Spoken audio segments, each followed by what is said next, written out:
Happy talkies channel पे आप सभी का स्वागत है। आज के इस वीडियो में मैं आपको छोटू से मिलवा रही हूँ। ये छोटू है। छोटू की मम्मी ने 2 बच्चे दिए थे। इसमें से एक छोटू था और एक और डॉगी थी जो छोटी थी, लेकिन वो तभी शांत हो गई थी। तो क्योंकि इसके बच्चे छोटे थे, छोटू की मम्मी थोड़ा जो रास्ते से लोग आते जाते थे और वो उस तरफ आते थे जहाँ उसके बच्चे बैठे रहते, थोड़ा सा वो गुस्सा हो जाती थी। डराने के लिए थोड़ा लोगों को भौंक देती थी, लेकिन उसने किसी को काटा नहीं था।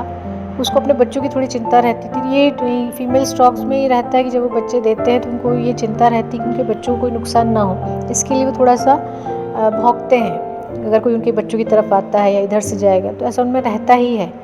इस बात को हमको समझना चाहिए। लेकिन वहाँ के लोगों ने उसको इस तरह से लिया कि नहीं, ये हमारे लिए प्रॉब्लम क्रिएट कर रही है। तो उन्होंने क्या किया कि इसकी मम्मी को पकड़वा के और इंदौर के बाहर कहीं जंगल में कहीं छोड़ दिया। और ये 2 बच्चे थे, इनको यहाँ पास में एक मंदिर है, साईं बाबा मंदिर है, इसके पीछे एक ग्राउंड है। तब ये बच्चे 1 महीने के भी प्रॉपर नहीं थे, 25 दिन के होंगे ये बच्चे। और वहाँ ले जाके इन दोनों को छोड़ दिया। वहाँ पे कोई पुजारी जी हैं जिनको शायद मेरे बारे में पता था कि मैं डॉग्स को खाना खिलाती हूँ। तो उन्होंने मुझसे कांटेक्ट किया और उन्होंने बोला कि यहाँ 2 छोटे डॉग्स बच्चे छोड़ के गए हैं कुछ लोग, और यहाँ इतने जंगली डॉग्स हैं कि वो इनको जान से मार देंगे। तो फिर उन दोनों बच्चों को हम लेकर आए अपने घर में। इनकी मम्मी का जो वहाँ के आसपास के लोग थे, हमने पूछा पता किया तो उन्होंने कुछ बताया नहीं, बस यही बताया कि इंदौर के बाहर हम कहीं छोड़ के आ गए हैं। तो वहाँ जाके हमने कोशिश की, जिस जगह पे उन्होंने छोड़ा था, एक भैया थे जिन्होंने बताया था हमको, लेकिन वो नहीं मिली। पता नहीं उसको कहाँ छोड़ा था, कुछ इन्होंने क्लियर नहीं बताया हमको। और ये 2 बच्चों को हम लेकर आए। इसमें से जो इसकी इसमें एक बच्ची और थी, उसको कुछ थोड़ा प्रॉब्लम हुई हेल्थ की और हमने डॉक्टर को दिखाया, लेकिन वो नहीं बच सकी। पर छोटू बच गया और आज ये 12 या 13 साल का हो चुका है। तो ये हमारे छोटू की कहानी थी।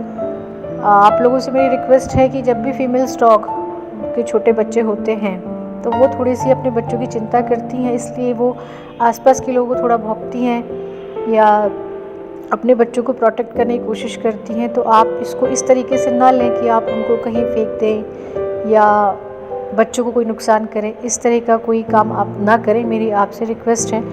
जैसा कि अभी कुछ दिन पहले ही मुझे पता चला कि यहाँ पास में ही कुछ लोग हैं जिनके घर में डॉग्स थे। तो एक कोई डॉग था जो उनके जो घर के डॉग्स हैं, उन्होंने उस डॉग पे अटैक किया जो सड़क का डॉग था। तो उन लोगों ने उस डॉग को, जो सड़क का डॉग था, इसलिए क्योंकि उन्होंने उनके घर के डॉग पे उसने अटैक किया, क्योंकि उसने गुस्सा किया होगा जब इन्होंने उसको मारने की कोशिश की। तो उस बच्चे को उन लोगों ने आग जलाई और आग में धक्का दे दिया। तो इस तरह की क्रूरता की हरकतें ना की जाए, और अगर आपके आसपास हो रही हैं तो आप इसका कड़ा विरोध करें, क्योंकि ये जानवर हैं लेकिन इनमें सारी वो संवेदनाएं हैं जो सुख दुख की होती हैं कि हमें तकलीफ़ हो रही है, भूख लग रही है या कोई हमको कष्ट दे रहा है शरीर में, तो पीड़ा हो रही है। कृपया आप इन सब चीज़ों का ध्यान रखें। आपने इस वीडियो को देखा, इसके लिए आपका बहुत बहुत धन्यवाद।